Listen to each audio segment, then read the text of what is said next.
کرام حاضرین مجلس، السلام علیکم ورحمۃ اللہ تعالی وبرکاتہ۔ نحمدہ ونصلی علی رسولہ الکریم، اما بعد،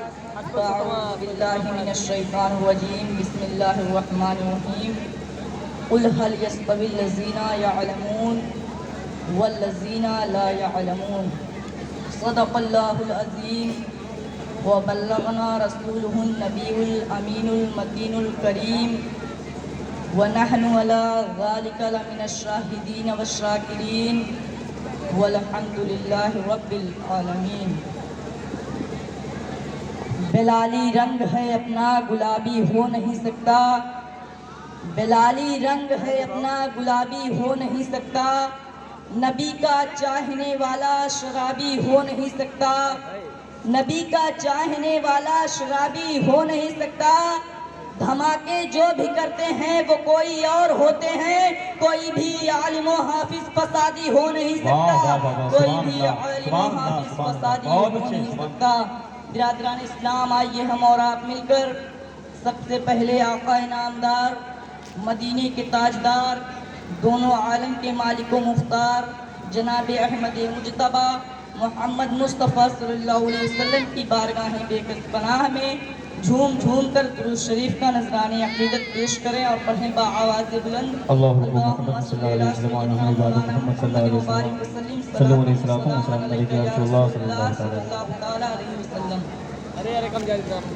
اسلام، ابھی میں نے جس آیت کریمہ کی تلاوت کا شرف حاصل کیا، اللہ تبارک و تعالیٰ ارشاد فرماتا ہے، اے محبوب آپ کہہ دیجئے کیا علم والے اور بے علم برابر ہو سکتے ہیں؟ برادران اسلام، کیا علم والے اور بے علم برابر ہو سکتے ہیں؟ نہیں، ہرگز نہیں، اس لیے کہ علم روشنی ہے اور جہل تاریکی، روشنی اور تاریکی برابر نہیں ہو سکتے، اجالا اور اندھیرا برابر نہیں ہو سکتا۔ انسان علم ہی سے بڑوں کا ادب کرنا سیکھتا ہے، انسان علم ہی سے والدین کے مراتب کو پہچانتا ہے، انسان علم ہی سے مؤدب ہوتا ہے، انسان علم ہی سے طبیب کہلاتا ہے، انسان علم ہی سے مفتی بنتا ہے، انسان علم ہی سے محدث کہلاتا ہے، انسان علم ہی سے خطیب کہلاتا ہے، انسان علم ہی سے شاعر کہلاتا ہے، انسان علم ہی سے عظمت مصطفیٰ کو پہچانتا ہے، انسان علم ہی سے اپنے آپ کو پہچانتا ہے، انسان علم ہی سے سرکار مصطفیٰ صلی اللہ علیہ وسلم کی نقش قدم پر چلنے کی کوشش کرتا ہے، اور انسان علم ہی سے اپنے رب کو پہچانتا ہے۔ سرکار دو عالم صلی اللہ علیہ وسلم ارشاد فرماتے ہیں کہ علم دین حاصل کرنا ہر مسلمان مرد اور عورت پر فرض ہے،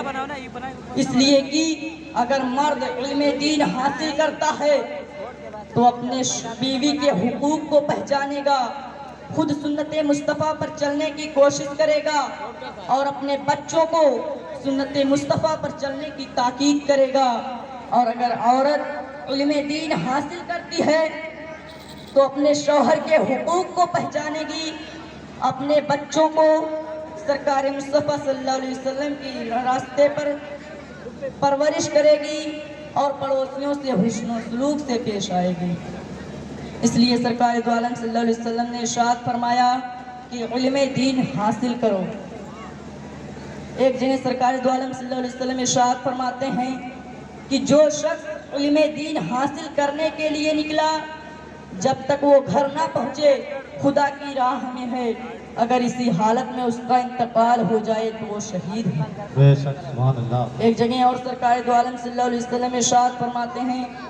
کہ علم دین حاصل کرو اگرچہ چین میں ہو، مطلب یہ ہے کہ علم دین حاصل کرو اگرچہ ملک چین جانا پڑے، علم دین حاصل کرو اگرچہ پریشانیاں اٹھانی پڑیں، علم دین حاصل کرو اگرچہ بھوک اور پیاس کی شدت برداشت کرنی پڑے، علم دین حاصل کرو اگرچہ پریشانیاں جھیلنی پڑیں۔ برادران اسلام، عالم دین کی فضیلت اتنی ہے کہ سرکار دو عالم صلی اللہ علیہ وسلم ارشاد فرماتے ہیں جو شخص عالم دین سے مصافحہ کرتا ہے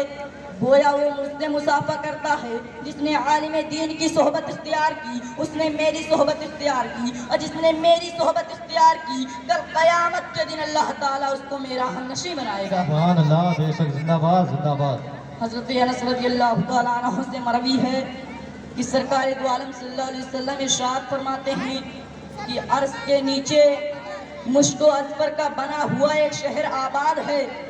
جس کے دروازے پر کھڑا ہو کر ایک فرشتہ روز آنا یہ منادہ کرتا ہے کہ سن لو، جس نے علماء کرام کی زیارت کی اس نے انبیاء کی زیارت کی، اور جس نے انبیاء کی زیارت کی اس نے رب کی زیارت کی، جس نے رب کی زیارت کی اس کے لیے جنت ہے۔ سبحان اللہ، حق ہے، زندہ باد۔ برادران اسلام، کا قیامت کے دن جب علماء کے قلم سے نکلی ہوئی سیاہی شہیدوں کے خون سے تولا جائے گا، تو علماء کے قلم سے نکلی ہوئی سیاہی شہیدوں کے خون سے زیادہ وزنی ہوگی، اس لیے کہ شہید اپنی جان کو راہ خدا میں قربان کر دیتا ہے، شہید اپنی جان کو راہ خدا میں دے دیتا ہے اور شہادت کا درجہ حاصل کر لیتا ہے۔ لیکن جب عالم دین کے قلم سے سیاہی نکلتی ہے تو مشکات شریف وجود میں آتی ہے، عالم دین کے قلم سے جب سیاہی نکلتی ہے تو ترمذی شریف کی شکل اختیار کرتی ہے، عالم دین کے قلم سے جب سیاہی نکلتی ہے تو فتاوی عالمگیری کا وجود ہوتا ہے، عالم دین کے قلم سے جب سیاہی نکلتی ہے تو دولت المکیہ ثبوت علم غیب پر ایک پہاڑ قائم ہو جاتا ہے، عالم دین کے قلم سے جب سیاہی نکلتی ہے تو قوم کو کنزل ایمان کا تحفہ ملتا ہے، اور عالم دین کے قلم سے جب سیاہی نکلتی ہے تو لوگوں کو سرمایہ حیات فتاوی رضویہ کی شکل میں ملتی ہے، جو لوگوں کے لیے مشعل راہ ہے۔ یہی وجہ ہے کہ کل قیامت کے دن شہیدوں کا خون علماء کے قلم کی سبحان اللہ۔ برادران اسلام، علماء کی فضیلت اتنا زیادہ ہے کہ میں ایک واقعہ آپ کے سامنے پیش کرتا ہوں، آپ کو خود اندازہ ہو جائے گا کہ علماء کی فضیلت کتنی ہے، اور شیطان کا داؤ عالم دین پر نہیں چلتا۔ ایک دن شیطان پانی پر اپنا تخت بچھاتا ہے اور اپنے شاگردوں سے پوچھتا ہے کہ تم نے آج کون سا کام انجام دیا؟ ایک شاگرد کھڑا ہوا، اس نے کہا میں نے 2 شخصوں میں لڑائی کرا دی۔ دوسرا کھڑا ہوا، اس نے کہا میں نے ایک شخص کو شراب نوشی میں مبتلا کر دیا۔ تیسرا کھڑا ہوا، اس نے کہا میں نے ایک شخص کو مدرسہ جانے سے روک دیا۔ شیطان نے اسے گود میں اٹھا لیا اور کہا تم نے سب سے اچھا کام کیا۔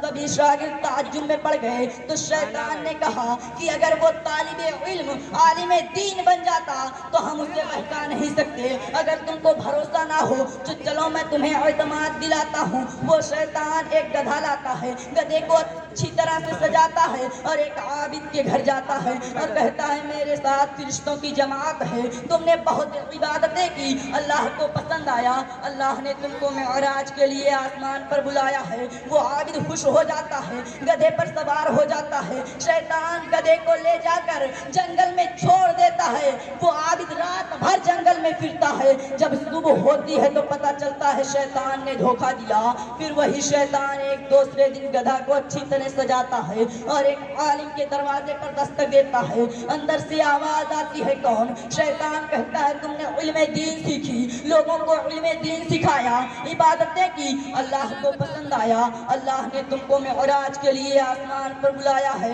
عالم دین کہتا ہے کہ میرے نبی آخری نبی ہیں، اللہ نے میرے نبی کو آسمان پر بلا کر معراج عطا کیا، اور اب اس کے بعد اللہ تبارک و تعالیٰ قیامت تک کسی اور کو آسمان پر بلا کر معراج نہیں عطا کر سکتا۔ تو شیطان ہے، اتنا سننا تھا کہ شیطان وہاں سے بھاگ جاتا ہے اور اپنے شاگردوں سے کہتا ہے کہ دیکھا تم نے، ایک عابد کو تو آنے واحد نے بہکا لیے لیکن ایک عالم کو بہکا نہ سکے۔ برادران اسلام، اب میں اپنی تقریر کو ایک شعر کے ساتھ ختم کرتا ہوں۔ جب علم ہی نہیں تو عمل کیا ہوگا، جب علم ہی نہیں تو عمل کیا ہوگا، جس بیاباں میں شجر ہی نہیں تو پھل کیا ہوگا، جس بیاباں میں شجر ہی نہیں تو پھل کیا ہوگا، وما علینا الا البلاغ۔